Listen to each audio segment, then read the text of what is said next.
സ്ത്രീധനം പിടിച്ചു വെച്ചാൽ സത്യാഗ്രഹം സിന്ദാബാദ്. 50-ാം ദിവസം സിന്ദാബാദ്. സ്ത്രീധനം പിടിച്ചു വെച്ചാൽ സത്യാഗ്രഹം 50-ാം ദിവസം സിന്ദാബാദ്.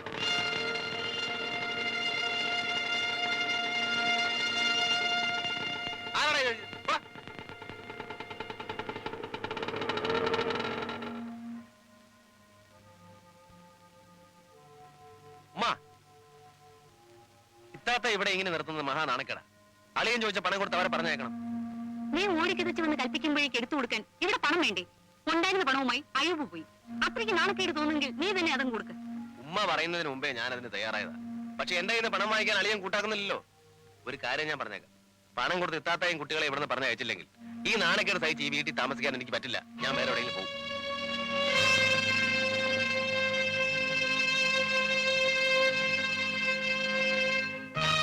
ഒരു പോക്കടങ്ങാൻ കൊണ്ടുപോയി തൊലയ്ക്ക്. എന്താ മാമ നോക്കിയിരിക്കുന്നത്? അത് വാങ്ങിച്ചു താ. എന്താ ഞാൻ തന്നെ വാങ്ങാൻ പാടില്ലേ? വീട്ടിലെ കാരണവര് മാമയല്ലേ. തന്നെയല്ല, അമ്മായിയുടെ കയ്യിൽ നിന്ന് കാശ് വാങ്ങിച്ചാ അത് നല്ല കാര്യത്തിന് ഉപകരിച്ചില്ല എന്നും വരും. ദാ പുന്നാര് മാമ തന്നെ കൊടുത്തേ.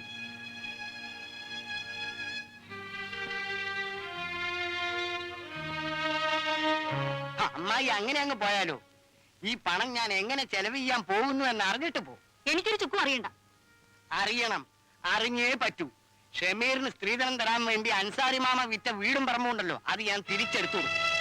ബാക്കി തുക സ്ത്രീധനം കൊടുക്കാൻ കഴിവില്ലാതെ അവിവാഹിതകളായി കഴിയുന്ന പാവപ്പെട്ട പെൺകുട്ടികളെ കെട്ടിച്ചു കൊടുക്കാൻ ചെലവാക്കും. അമ്മായിക്ക് എതിർപ്പൊന്നുമില്ലല്ലോ?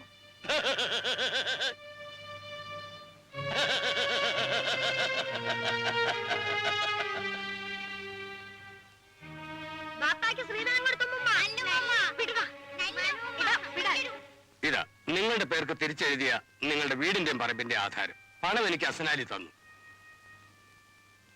പണം ഹസനാലി തരികയെ? എന്തിന്? എന്റെ പണമല്ല, കുഞ്ഞബ്ദുല്ലയിൽ നിന്നും അൻസാരി മാമ വാങ്ങി അമ്മായിക്ക് കൊടുത്ത പണം അവരിൽ നിന്നും ഞാൻ വാങ്ങി കുഞ്ഞബ്ദുല്ലയ്ക്ക് കൊടുത്തു. മാമ ആധാരം വാങ്ങിച്ചു. ഇത് വേണ്ടായിരുന്നു.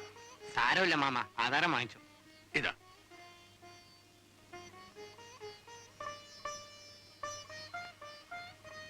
അൽഹംദുലില്ലാ.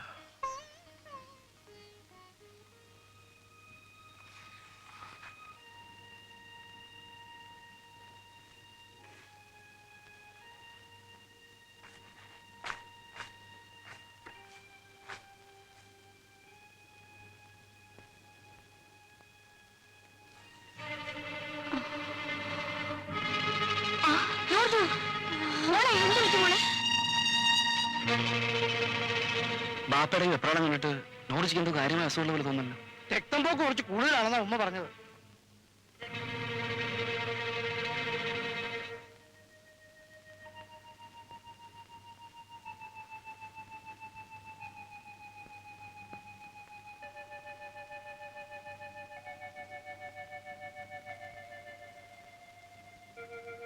ഭയപ്പെടാനൊന്നുമില്ല. കുറച്ച് കഴിയുമ്പോ ബോധം തെളിയും. ശരി.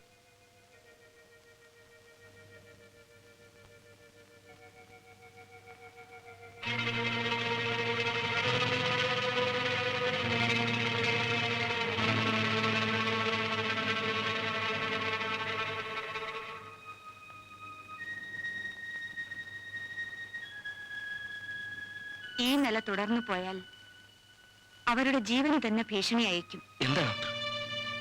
തൽക്കാലം ഭയപ്പെടാനൊന്നുമില്ല. മറ്റു വിശേഷങ്ങളൊക്കെ ഞാൻ ഉമ്മയോട് പറഞ്ഞിട്ടുണ്ട്. മയക്കം തെളിയുമ്പോ ഞാൻ തന്നെ മരുന്ന് കൊടുക്കണം. എന്തെങ്കിലും വിശേഷം ഉണ്ടെങ്കിൽ എന്നെ അറിയിക്കണം.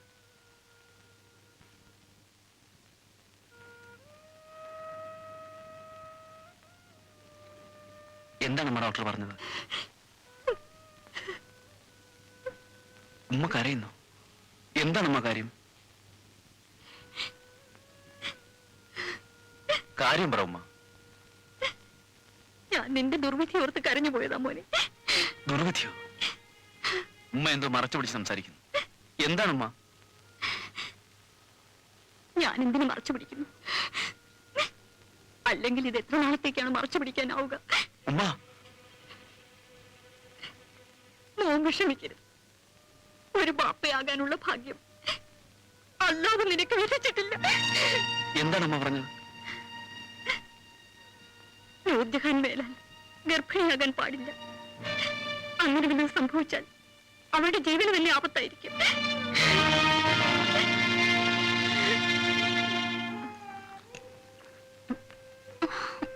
ഇത് മുഴുവൻ കുടിക്കുക, ക്ഷീണമൊന്ന് മാറട്ടെ.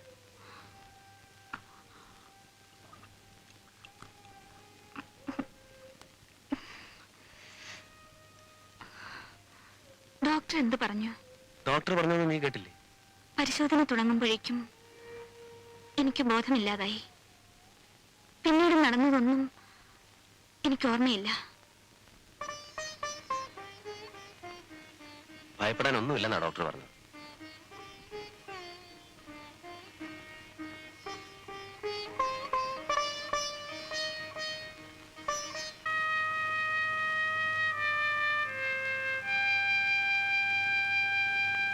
സാർ, ഈ ഫയലൊന്നും ഒപ്പിടണം. അടച്ചു.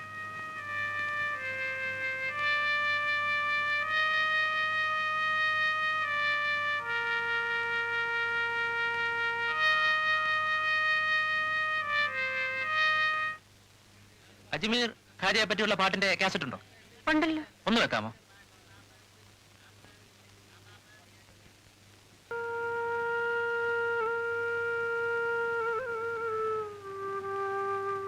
ഉമ്മ അജ്മീറിലെ ദർഗയെ പറ്റി കേട്ടിട്ടുണ്ടോ? എന്താ കാര്യം? അവിടേക്ക് നേർച്ച നടന്നാൽ ഏത് പ്രസവിക്കാത്ത സ്ത്രീയും പ്രസവിക്കുമത്രേ. ലാഭവും നഷ്ടവും ബിസിനസിന്റെ മുഖമുദ്രകളാണ്. നഷ്ടം വന്നതിന്റെയൊക്കെ മുഴുവൻ ഉത്തരവാദിത്വവും എന്റെ മേൽ വെക്കാൻ ശ്രമിക്കണ്ട. ബിസിനസ്സിൽ നഷ്ടം വന്നാണെങ്കിൽ എനിക്ക് മനസ്സിലാക്കാൻ കഴിയുമായിരുന്നു. ഇവിടെ നടന്നത് ചതിവാണ്. I mean cheating. മാന്യന്മാരെ അപമാനിക്കാൻ ശ്രമിച്ചാലുണ്ടല്ലോ. നിന്നെ ഞാൻ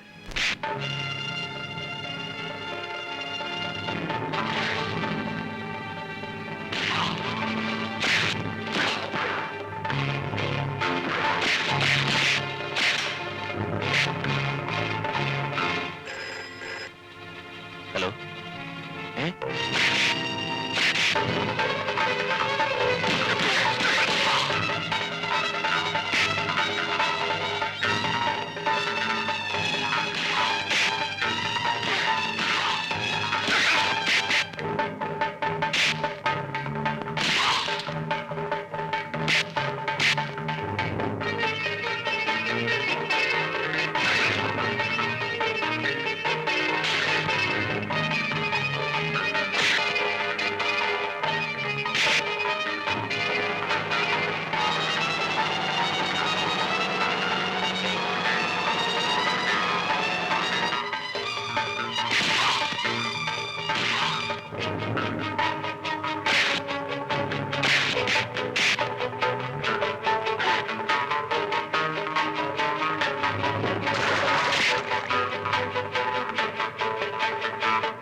ഇക്കറിയാമോ ഈ വീട്ടിന്റെ ഇപ്പോഴത്തെ സ്ഥിതി?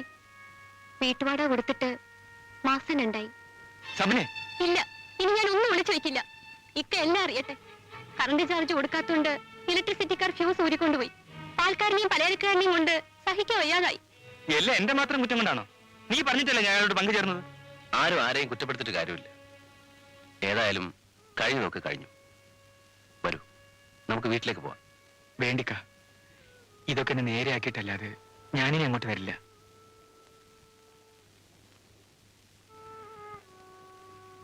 ഏതായാലും തൽക്കാല ആവശ്യങ്ങൾക്ക് വെച്ചോളൂ. വേണ്ട, ഇപ്പൊ ഇതിന്റെ ആവശ്യമില്ല.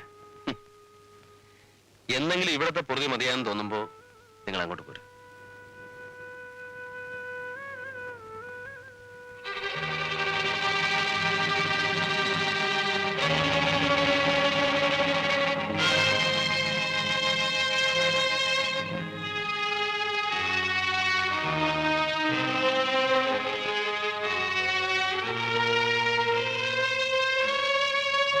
ബാപ്പ, നീ എന്താ ഒറ്റയ്ക്ക്? അയ്യൂബ് എവിടെ? വന്നില്ല. ഞാൻ പിണങ്ങിപ്പോന്നതാ. കാരണം? അദ്ദേഹം എന്നെ നശിപ്പിച്ചു. നശിപ്പിച്ചെന്നോ? അയ്യൂബോ? ചെറുപ്പത്തിലെ ഉമ്മ മരിച്ചുപോയ നിന്നെ ഞാൻ ലാളിച്ചു വളർത്തി. മറ്റൊരു വിവാഹത്തിന് പലരും നിർബന്ധിച്ചിട്ടും നിന്റെ സുഖജീവിതത്തെ ഓർത്ത് ഞാനതിന് മുതിർന്നില്ല. ഭേദപ്പെട്ട രീതിയിൽ സ്ത്രീധനം കൊടുത്ത് നിന്നെ കെട്ടിച്ചയച്ചതും നിന്റെ സുഖജീവിതം സ്വപ്നം കണ്ടുകൊണ്ടാണ്. അങ്ങനെ ഒരു ബാപ്പയുടെ കടമ ഞാൻ നിർവഹിച്ചു. പക്ഷെ ഒരു മകളുടെ കടമ നീ നിറവേറ്റിയില്ല. വലിയൊരു തുക സ്ത്രീധനവുമായി ചെന്നവളാണെന്ന് നീ അഹങ്കരിച്ചു. നീ അയ്യൂബിനെ കൊണ്ട് അവന്റെ സ്ത്രീധന തുക വാങ്ങിപ്പിച്ചു. ആ കുടുംബമായുള്ള അവന്റെ ബന്ധം നീ തകർത്തു. ഒരു ആർഭാട ജീവിതത്തിന് നീ അവനെ പ്രേരിപ്പിച്ചു. അങ്ങനെ എല്ലാം നശിച്ചു. എന്നിട്ടിപ്പോ എല്ലാ കുറ്റവും അവന്റെ മേൽ ചുമത്തിയിട്ട് നീ ഇറങ്ങിപ്പോന്നിരിക്കുന്നു. ഭാര്യ നിൽക്കേണ്ടത് പാപ്പായുടെ വീട്ടിലല്ല, ഭർത്താവിന്റെ കൂടെയാണ്.